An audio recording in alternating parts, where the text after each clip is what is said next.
Hey guys, it is Aoife from Fred We Sweet Out Laughing, and I'm here with my June weekly wrap up, which is going to be the last weekly wrap up of June 2015, as we are almost finished all our June days, and I can't believe that because where did June go? I think it went really fast. It's already the middle of summer. Oh my god. So yeah, it is also the biannual Bibliothon wrap up, as that was happening this week, and I will leave a link to my TBR in case you didn't know what I'd read and what I was going to read for that. So the first book that I finished this week was Paper Towns by John Green, which I did briefly talk about in my wrap up last week, because I did that a few days late, so I'd finished this by the time I did that wrap up.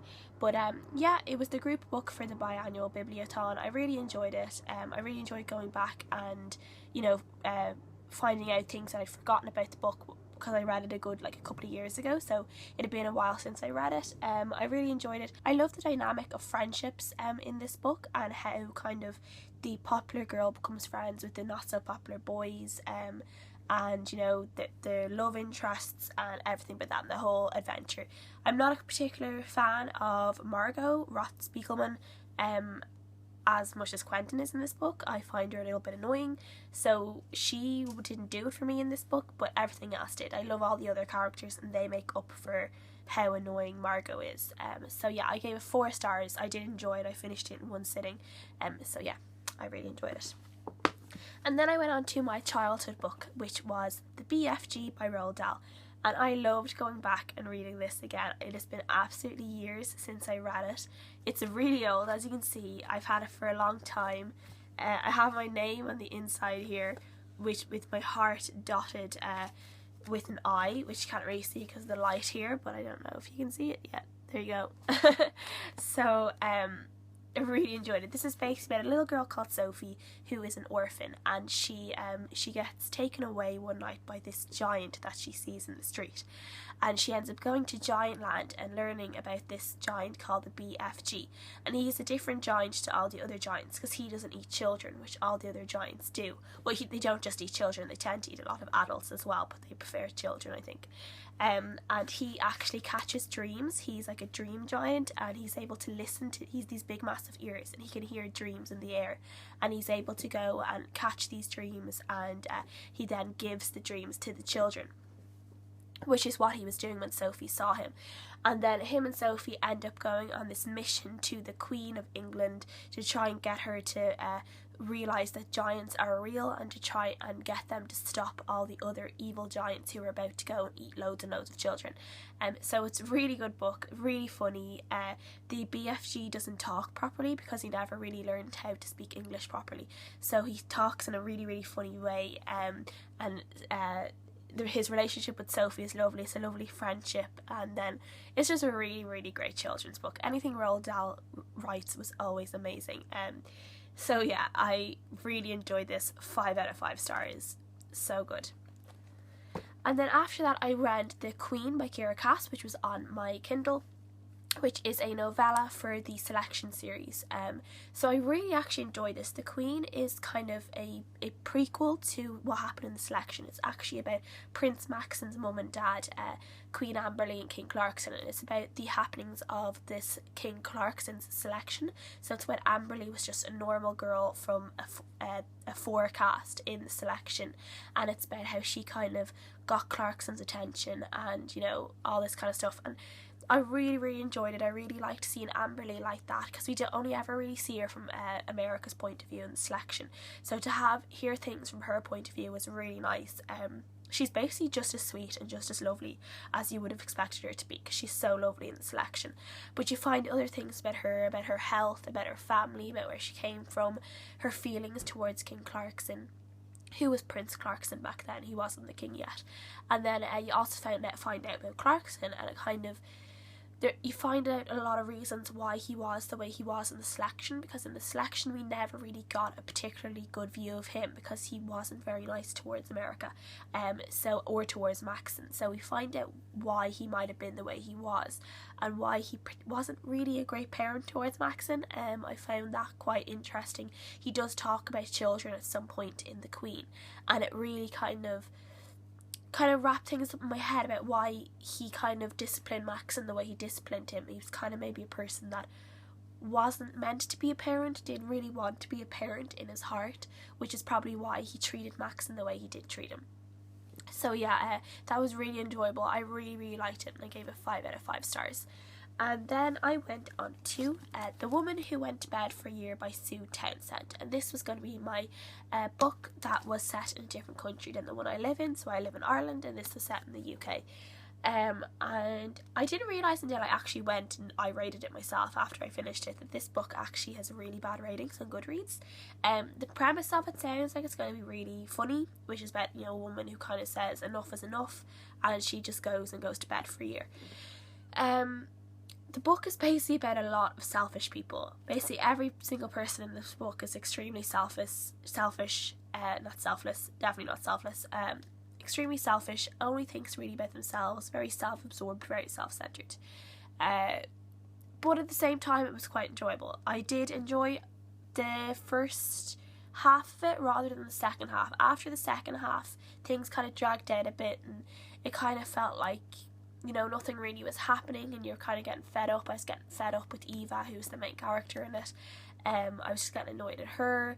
Her twins in it were really annoying. They were kind of like these math geniuses with really, really bad social skills, and they were just absolutely, they were really intolerable. And they had another friend called Poppy, who was so annoying. And the top 5 Wednesday this Wednesday was top 5 characters I would like to drown, and Poppy would have topped if I'd done that. I think Poppy would have topped that list for me. She was absolutely unbearable.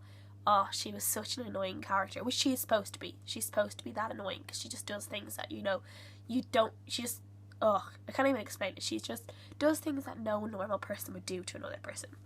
She's very manipulative, you know, just has a lot of issues she needs to deal with. Overall, I did enjoy it. I definitely wouldn't reread it. I did find out that Sue Townsend died last year, which I didn't know, which actually made me really sad, because I do enjoy her writing very much. So I gave it 3 stars. It might be a bit more, it might be 2.5, 3 stars. So yeah, I definitely wouldn't read it again, but I'm glad I took the chance on it anyway. And the whole concept of someone staying in bed for a year is really funny. There's so many different kind of stereotypical eccentric British people in this, that, you know, she portrayed really, really well, which is what she always does. She always portrays that kind of all these typical kind of people you would find in the UK, or you would think you would find in the UK. She portrays them really, really well, I think. So yeah, overall I did enjoy it. And then I moved on to Crescendo by Becca Fitzpatrick, and because I never really don't finish a book, I decided I would read, you know, a book from a series that I just hadn't gotten around to finishing.